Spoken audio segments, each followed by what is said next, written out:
బంగారం దొంగతనం కేసులో అనుమానం మీద తీసుకొచ్చినటువంటి వ్యక్తిని కొట్టి చంపేశారా? లేకపోతే ఆత్మహత్య చేసుకున్నాడా? ఇప్పుడు ఇది తేలాల్సి ఉంది. తాజాగా ఏదైతే ఏడుకొండలు అనే వ్యక్తి నెల్లూరు జిల్లా మునుబోలు పోలీసులు తీసుకొచ్చి మంగళవారం పోలీస్ స్టేషన్లో అనుమానాస్పదలో మరణించాడు. పోలీస్ దెబ్బలకి చనిపోయాడని స్థానికులు అంటుంటే గడ్డిబందు దాగి చనిపోయాడని పోలీసులు అంటున్నారు. పోలీస్ స్టేషన్లో గడ్డిబందు ఎక్కడి నుంచి వస్తుంది? అది ఇక్కడ $1,000,000 ప్రశ్న. ఓ బంగారు గొలుసు దొంగతనం కేసులో చెరుకుముడి గ్రామానికి చెందిన బొల్లి ఏడుకొండలు మునుబోలు పోలీసులు అరెస్ట్ చేసి స్టేషన్లో విచారించారు. ఆ తర్వాత స్టేషన్ బెయిల్ మీద విడిచిపెట్టారు. ఈ క్రమంలో మంగళవారం ఏడుకొండల గ్రామంలో ఉన్నాడని ఎవరో పోలీసులు ఫోన్ చేసి సమాచారం ఇస్తే పోలీసులు చెరుకుముడి వెళ్ళి ఏడుకొండలను తిరిగి అదుపులో తీసుకున్నారు. అదెందుకు? స్టేషన్ బెయిల్ ఇచ్చాక మళ్ళీ ఎందుకు అదుపులో తీసుకున్నట్టు? ఇది $1,000,000 ప్రశ్న. స్టేషన్ తీసుకెళ్లి చిత్రం బాతికినట్టు సమాచారం.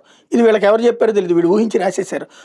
దెబ్బలకు తాళలేక అతను మృత్యంధ్రంతో గుట్టు చప్పుడు కాకుండా మృతదేహాన్ని చెరుకుముడి దారిలో పడేసినట్టు స్థానికులు చెప్తున్నారు.